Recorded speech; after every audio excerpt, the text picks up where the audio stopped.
Well, we want to welcome our audience to the Starfish in Church podcast today. We're really excited because for me, really one of my heroes, Peter Block's going to be with us today. And if you're not familiar with Peter, you're in for a treat. If you are familiar with Peter, you're just totally excited right now to hear this podcast. And it's Christmas. It is. It really Christmas is. This is a Christmas gift for us. This is going to be podcast. It's a combination Christmas and Hanukkah. Yeah, Hanukkah. You're right, because Ori brings Hanukkah in. Sorry, Ori, that was very... It's Yom Kippur, actually. We're being very spidery about this thing. So we're really happy to be here. Rob and I are in Kansas City in Peter's old haunts. And Peter, we don't hate to tell you this, but we're probably going to go to Arthur Bryant's for dinner tonight, and we hate to tease you with that. If you were here, we'd treat you. We absolutely would treat you because Peter's from Kansas City. So we're in his old haunt. So great to have you here. Let me I could go for 20 minutes given Peter's bio, but Peter's an author, a consultant. He's a citizen of Cincinnati, Ohio, hometown of my hero, Roger Staubach, by the way. His work is about empowerment, stewardship, chosen accountability, reconciliation, and community. Written so many great books, and one of my favorite books is Stewardship, the Structure of Belonging, Community. Then your work with John McKnight's just been fantastic on Abundant Community and all that. So we're just really delighted to have Peter Block with us today on the Starfish in Church podcast. And so if you're new to our podcast, the metaphor is a riff off of Ori's book from a few years ago, The Starfish and the Spider. Ori, just kind of real quickly define that metaphor for us before we jump into the conversation with Peter. Yeah, so the quick metaphor is that you take a spider and you cut off the head, it dies. But if you cut off the arm of a starfish, it grows one back. And we think about that as a model for business and society, everything from Alcoholics Anonymous to Wikipedia. These starfish organizations that have distributed leadership, and that interestingly, the harder that you fight them, the stronger they become.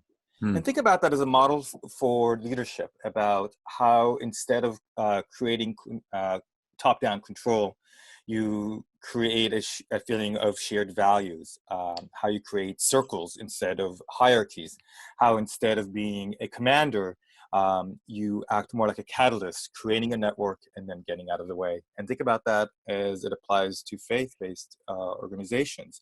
How do we create these circles of trust with one another in effective ways? Excellent.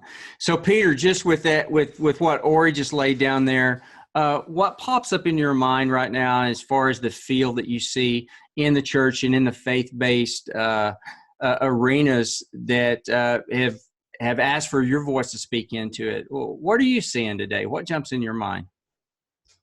I think there's a huge demand for something to shift. I think the outside world is calling us.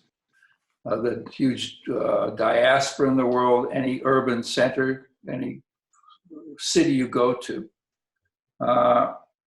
almost competes for its suffering. And so I'm in Cincinnati and I would go to Milwaukee. Every place I go other than the golden cities, which are perfect, like Seattle and Portland, San Francisco, says, here's our homicide rate. Here's our poverty rate. Here's our unemployment rate. Here's a incidence of diabetes and environmental, as if we're almost competing for deficiencies. And so in one sense, they're right. But what are we going to do about that? And we haven't even touched those issues. We have not really. Now our solution is more investment in gentrification, more development. Let's push out. And so every one of these cities has its own people who are economically and socially isolated. And who's going to do something about that? We've tried the government. The corporations spend their money. We have huge philanthropy. And nothing is really shifting. And my own belief, it's the faith community has the language, the narrative, the story. All they struggle with is the ability to live out what they're speaking. without what we're preaching. And that's the leadership challenge in the church, is to how do we embody everything that brought us to the church in the first place. And what the starfish represents, is a circle, like you said, Ori. It represents the fact that peer-to-peer relationship is what transforms the world. And the church struggles with that because every church I go into, I'm a Jew, but I like going to Christian churches all the time. And I'm always welcome at the door, but then I have to sit down and wait for a professional. Okay, and even the church in its construction, and it's a temple too, and the mosque, we're all lined up, turning our backs on each other, waiting for an intermediary to help me find God. Absolutely. And so I feel it's the same thing in our neighborhoods, the same thing in ours. So if we want to do something about what is crying out for action, the church and the faith community is the place where that's going to happen. And so the audience for these ideas is, I love talking to you about this. And then that really confronts the leadership. Why is the church as an institution been so resistant and stubborn to kind of open it for something to happen? I don't have an answer. What should happen? So, Peter, I'm wondering, you're saying we have, as church leaders, that's what Lance and I do, we've got the language, we've got the narrative, but our current structures, for example, if you ask the average person what is church, they're going to say it's a building that looks like a temple, right? Correct. Or they're going to say, what's church about? They're going to say, well, that's about the clergy and the pastor providing religious goods and services for the people, right? And they'll say, I say, why do you go to that church? Because I love the sermons. Right. Yep. So I would be curious, as kind of an outsider looking in, how does a church leader deconstruct that? Like, how do you deconstruct these myths of Christendom that have people locked into a definition that's actually shutting down the greatest potential for what we call, starfish leadership, or what Ori calls starfish leadership, which obviously, in my perspective, it's like the greatest breakout of that would be the story of the early church. Jesus created a new model of leadership, and within 300 years, according to Rodney Stark, it's like more than half of the Roman Empire had converted, in essence, and it started with this ragtag band of nobodies, So you're outsider looking in. How does a church leader start to deconstruct those systems that are keeping people basically held down? I think you start with that question. And right now, the church seems rather inward facing. The temple seems inward facing. A lot of the conversations, what are we going to do? You have your governance structures, and it's amazing to me how many ministers talk about the presbytery as if they matter. So in some ways, you got to stop looking up, look up to God, but not the second level supervisor, and say, well, how do we stop and have an outward focus? What do we do with the money? I know churches in Cincinnati have enormous endowments, and the main objective of most of those trustees or wardens, a friend of mine, Episcopal church, they call them wardens, so that's not too subtle. Yeah. They say, how do we preserve our endowment? They don't say, how do we spend down our endowment? And so you start all those things, and you say, how do we become, and I would have you as conveners. And how do we, if we're looking inward, how do we get the parishioners more deeply connected to each other? And the mega churches have figured that out, because I'm in a small group and I'm doing something outside the church.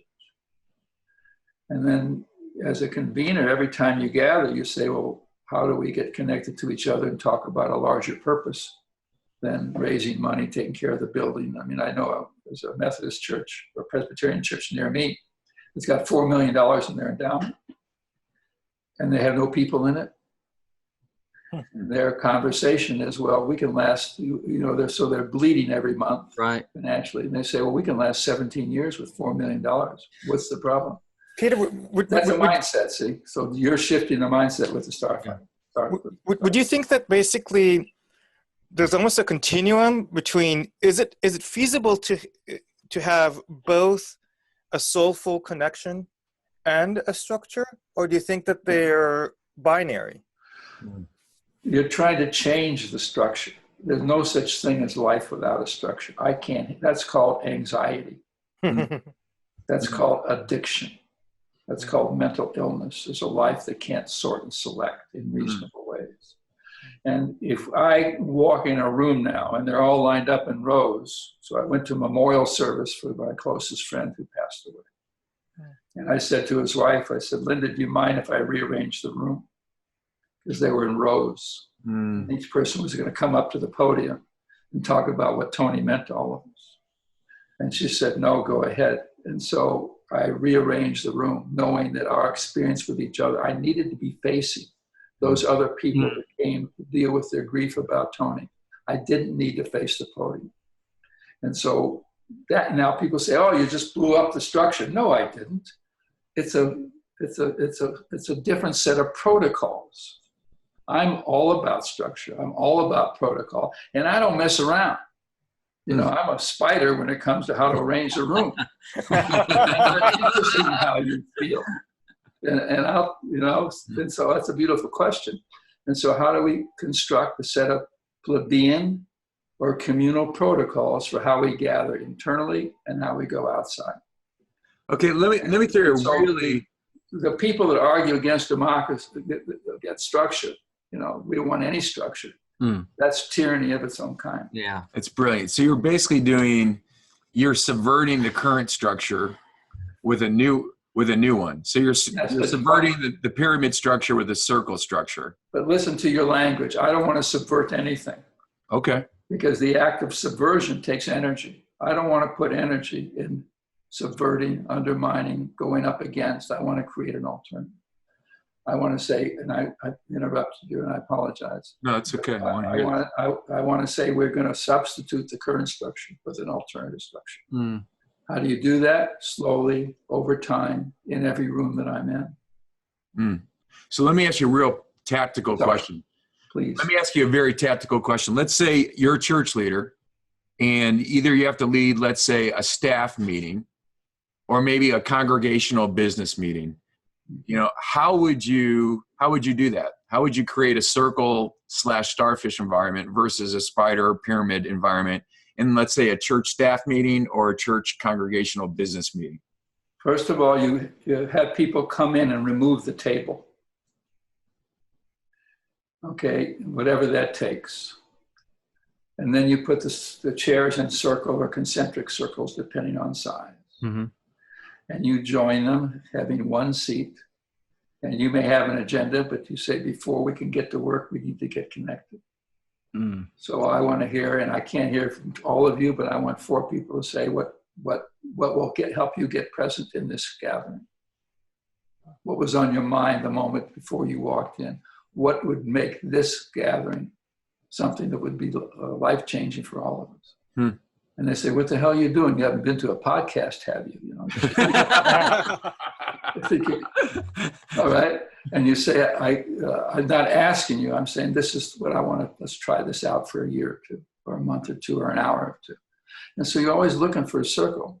And you're always trying to interject halfway through the meeting. You say, you're getting what you came for. Nobody ever asked me that in service. Nobody asked, are you getting what you came for? And so there's 100 little protocols that you begin to develop in your own context. It says peer relationships, the circle, the starfish, all that represents is how we want to structure our time together. And people say we have too much to do. That's the empire speaking. That's Pharaoh speaking. All right. We need to get down to business. Well, what's the point of getting down to business if we're not connected? And so all the arguments against the starfish, all the arguments against the starfish, you say, good point, but don't be seduced by them. And you say, well, because it's our urgency, it's our belief in strong leadership that's keeping the world from changing. It's ironic that in trying to be efficient, we become ineffective. Say it again. in trying to be efficient, it seems like we become ineffective. Beautiful. Exactly. That's the mind shift. That's the transformation. That's what Jesus had in mind. Mm-hmm. Okay, what was he arguing against? He was arguing against efficiency. What are we arguing against? We're arguing against efficiency. Wow. That's excellent. How long does it take? An instant. Mm-hmm. As long as you're not in a hurry. Wow. So one of the things that the evangelical community is obsessed with is pragmatic productivity. Like, how many conversions do we have? How many baptisms do we have? Yeah. What's the offering this weekend? We're counting the noses. How many people showed up? So Sounds like military recruitment. yeah. Well, that kind of is. Oh, that's true. That's true. That's so what's because the they're trapped. You know, between, okay, we have structures and we actually have to count some things. Like it's not like I want to count things. Right. So I want to speaking count. I'm not against measurement. I want to know how I'm doing. I just want to measure things that matter. Mm. And so you say, instead, we'll measure those things and you'll disappoint them. And so part of the courage that's required is to disappoint those who have control over your life. But you have something, an alternative to offer. Here's what we're measuring that matters. All right, we now have 7 African-American owned businesses in these 3 neighborhoods. And that's a result of our having started a movement. Hmm. We now no longer call people homeless because that's not who they are. I don't walk up and say, my name is Peter and I'm housed. So you're going up the face of philanthropy, the face of charity. We don't call people poor anymore because that means you're broken. Hmm. And you say, here's the number of people. And you can count people whose lives are slowly shifting. Here's the 3 parks that are now safe to walk in. Mm. All right. Here's the number of strangers that we've invited into our circles that do not believe in God or Jesus Christ. Mm-hmm. Mm-hmm. So you decide what matters to you. Mm-hmm. And what matters to you communally. You don't side as a leader, you use a starfish. You need experience to shift the empire mind. You can't do it through verbal argument. Mm-hmm. Mm-hmm. That's the pathetic nature of my life. You know, people say, what do you do? I talk and I type. You have a problem with that? Talking at time. Okay. And so that's what I've accepted as my limitations. But you say, well, let me provide some experiences. I don't like all this starship stuff. I know you don't, but I want you to come to a meeting where you can experience the alternative. Mm. And as soon as people fall in love with each other in a small way, the empire slips away. Yeah. What did you do? And the problem is what you want to do. The gospel is too simple. Mm. Yes. And I had a friend of mine's a math teacher, and she says, you know how I teach math? I said, no. She says, I have students fall in love with each other in the presence of a math teacher. Wow. You want your people in the community, in this room, in this hall, in this sanctuary to fall in love with each other in the presence of a priest, in the presence of a rabbi, in the presence of a pastor. Mm. As soon as I believe that, then it changes the way I enter the room, and nothing works all the time. That's worth the ticket of listening to this podcast just right there. Boom. That is powerful. So, Peter, you talk a lot about, in your writings, you mention a lot about patriarchy. And where does patriarchy come in as a blocker to this type of change and this type of a transition? You know, I make a distinction between hierarchy and patriarchy. Patriarchal means I own you. You're mine. Patriarchy means I give you an annual performance appraisal. Patriarchy means I love you, and that way, in that sense, I know what's good for you. And so you're trying to shift that and supplant that habit. And the challenge is the parishioners, not the pastor. Man, the faith leaders that I know struggle with the fact that half their congregation says, I've been waiting for you. Mm-hmm. Part of their congregation is, you're not the parent, you're not the father, I wanted you to be. Mm-hmm. And when people tell you that, you're not the pastor that I wanted you to be, or the minister, the rabbi, you say, I know I'm not. I'm disappointed in you. I know you are. And they say, what are you going to do about that? And you say, nothing comes to mind at the moment. And so you have to be willing to not meet the expectations of people that actually brought you in. And they say, well, you're not the pastor we want. I say, I know, but as long as I'm here, here's the kind of things I would invite you to participate in. And if they get connected, the moment they get connected, they'll share with other people things they haven't never told anybody in the rest of their life. Say, would you want to try this one more time? Well, you're still disappointing me. I know I am. But I'll come back one more time. That's what you're betting on. That's good. So, Peter, are you basically saying like a church leader needs to purposely deconstruct the idea that they are the shaman, that they are the expert, that they are the smartest person in the room? Well, that's easy. Okay, the hard part is to deconstruct the fact that I am a loving father to my parishioners, that I care so much about you that I know what's best for you. That's the hard part, is to give up the philanthropy and the charitable mindset. I have such compassion for you that I'm going to house you tonight. I'm going to feed you tonight. I'm going to clothe you tonight. I'm going to give you job training. Those strategies you want to let go of as the reason that I'm there. That's what's hard to do. It's because it feels like I'm being indifferent and casual to you. Can you tie that? We started by talking about these cities that are competing with each other for suffering. So I'm in San Francisco right now. Yeah. And to state the obvious, our country seems so divided these days. How do you tie this to reconciliation and Exactly.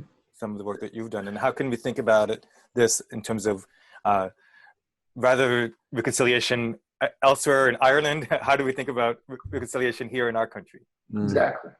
That's the right question. I need a stranger. You need to find in San Francisco people that you don't know, that aren't like you, all right? And the welcoming of the stranger is one of the protocols and elements of transformation. And so you may have to get in the car to find somebody that doesn't live in a nice place like you do. Because San Francisco has pushed people out to the edges, so who can afford to live on Market Street anymore? And so, but I need to be in the room with them, and I say, what do we want to create together? So it is reconciliation.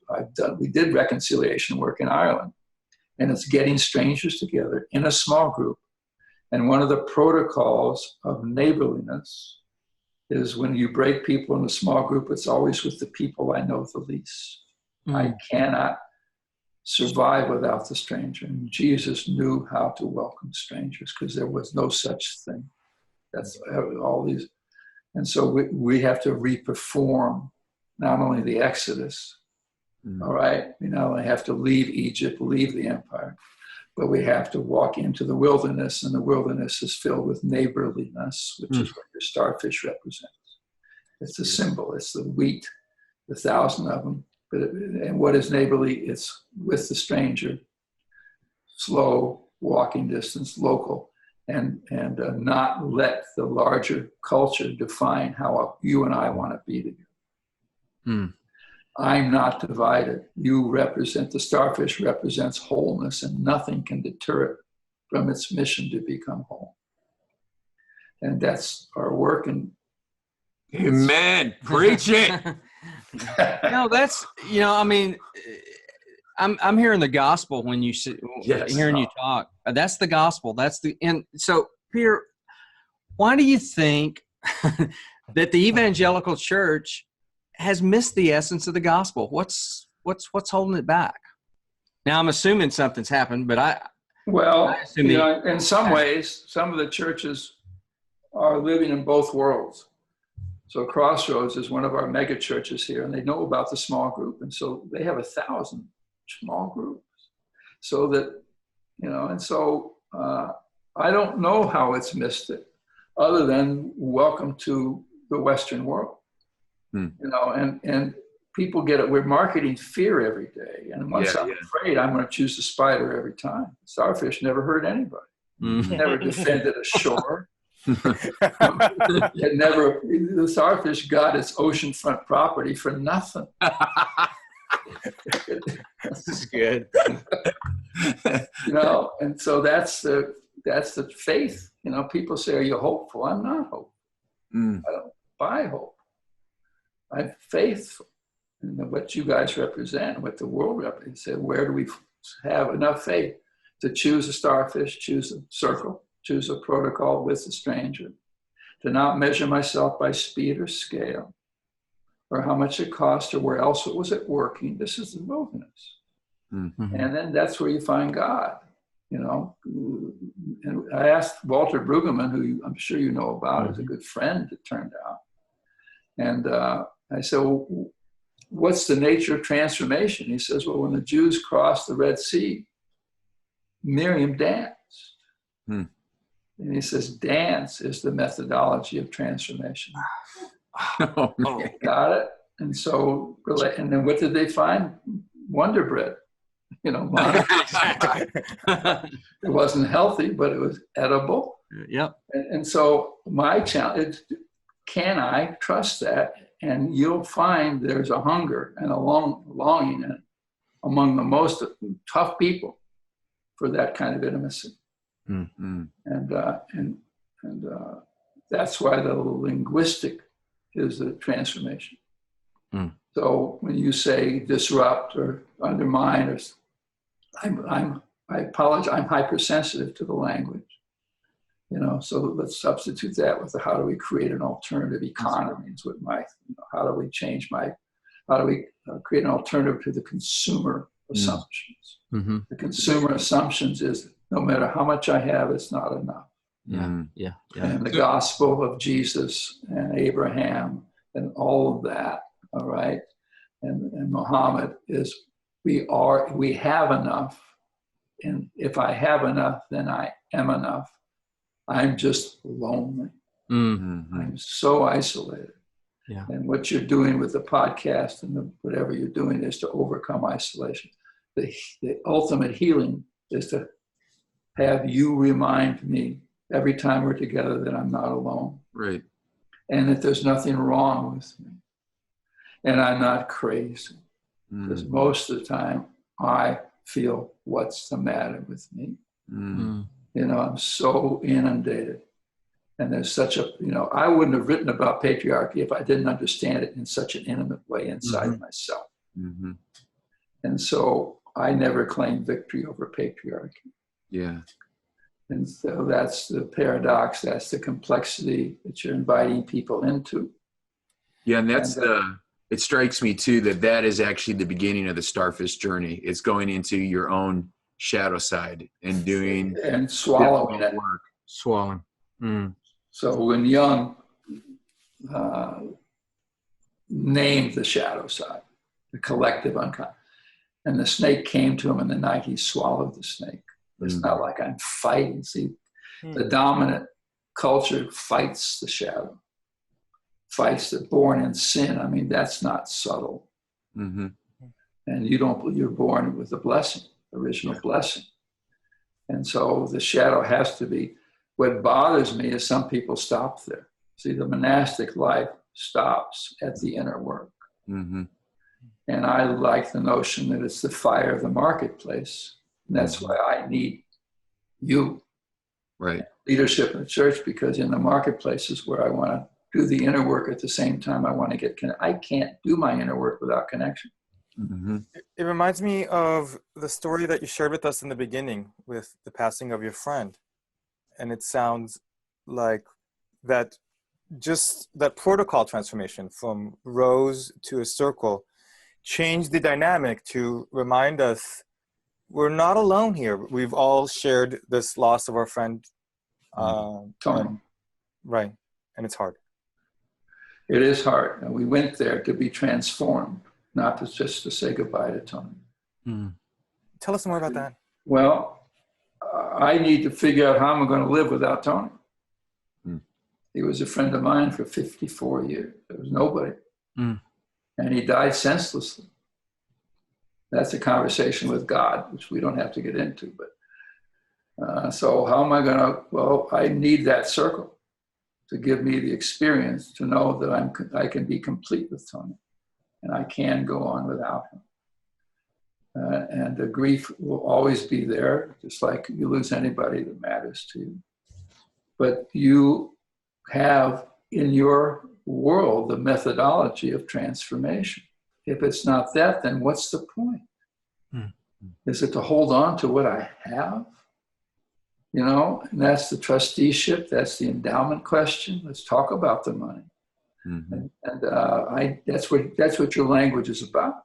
And it's Yom Kippur as we're talking. It's about atonement. It's about forgiveness. It's about compassion. It's about love. It's about surrender. You have all that. And now we need each other. And what your work here is doing is help me learn how to live that out together. And the building is fine. Churches are pretty. You know, I like them. It's not like but you're really being drawn into a communal experience, a communal existence. And the other thing is you recognize that a podcast, the technology does not overcome my isolation. It just lets me know where are there other people I can find and be in the room with. So our work always ends up in a room and in a place. And that's the knowledge economy is no more on our side than the consumer economy or the empire economy or the industrial economy.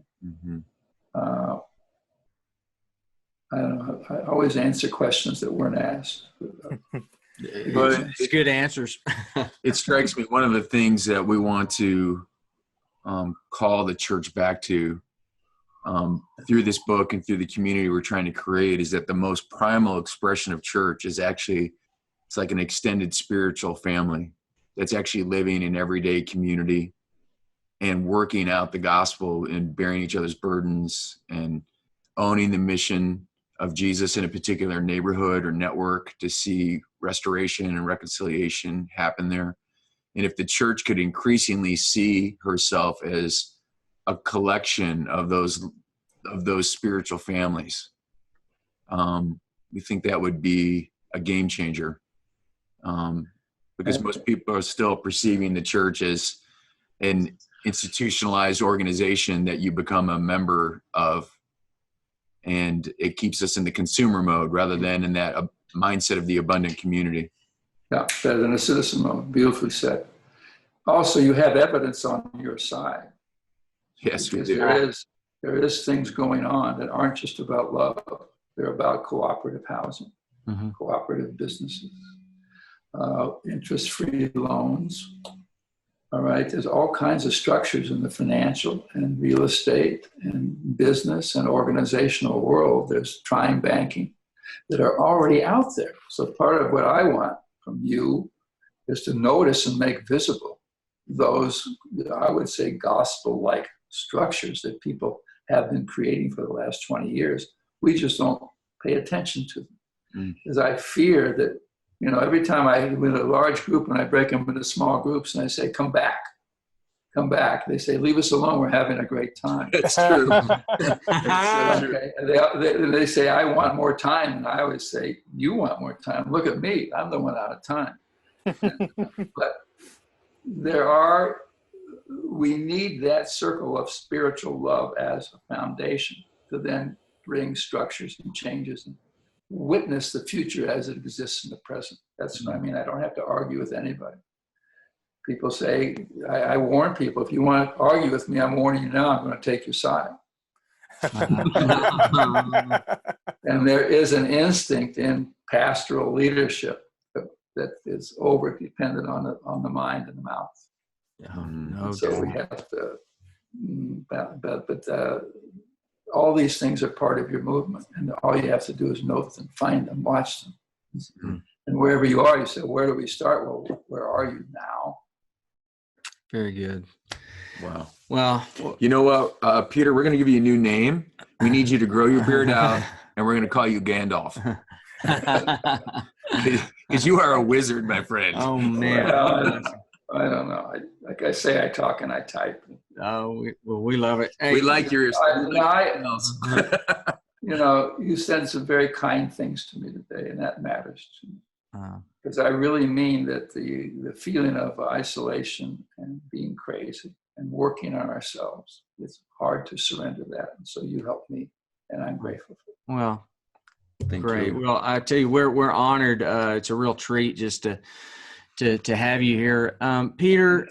For our listeners, where can they connect? What's a good web link they can connect to tap into some of your wisdom and the things that you've done? And Can I give you two? Absolutely. One is theabundantcommunity.com. Okay. And then there's one I have, it's called Restore Commons. RestoreCommons.com. And if you ask me what's the work, how do you hold it all together? For you, it's the church, but to me, it's to restore the commons. Yeah. Common good. We've lost the common good. We've privatized everything, including my own body and soul and mind. And so it's just a warehouse of people that every time I see somebody on video or talk that changes my life, I just drop them in restorecommons.com. Oh, great. And I'm going there. No, and I've been to that site. It is a rich site, folks. It's a loaded site. So it's a great collection. Your work is just, once again, Peter, I'm so glad that you are aware that there are so many faith leaders that have just tapped into your wisdom, and you are a huge blessing to the church, to the faith community, and to the world, and just appreciate your work immensely. Ori, any final comments? Peter, I'm grateful. I feel connected, and amidst this both rapid noise that is surrounding us, and also this notion of, it's very interesting. I woke up today saying, wow, how can we be, I thought about the Artie Lang quote of, how dare you be sane in a crazy world. Mm-hmm. So it feels very connective to, yes, it's about, in the small room, what can you do? What are the small little protocols that you can actually affect, and that the derivative elements from those very small, basic, but so important acts. And the feminine understands the power of the small, the nuance of experience. And so do you, right? Thank you. The Shekhinah, which is the female presence of God, which is everywhere. And to find it, you have to go to the darkest corner of the world, and in there the Shekhinah will live. And or to the internet and have the five of us be together. Thank you. Well, Peter, thank you very much. Thanks for being with us today. Thank you so much. Thank you, sir. Thank you. You guys are beautiful. Thank you. Bye. Bye-bye.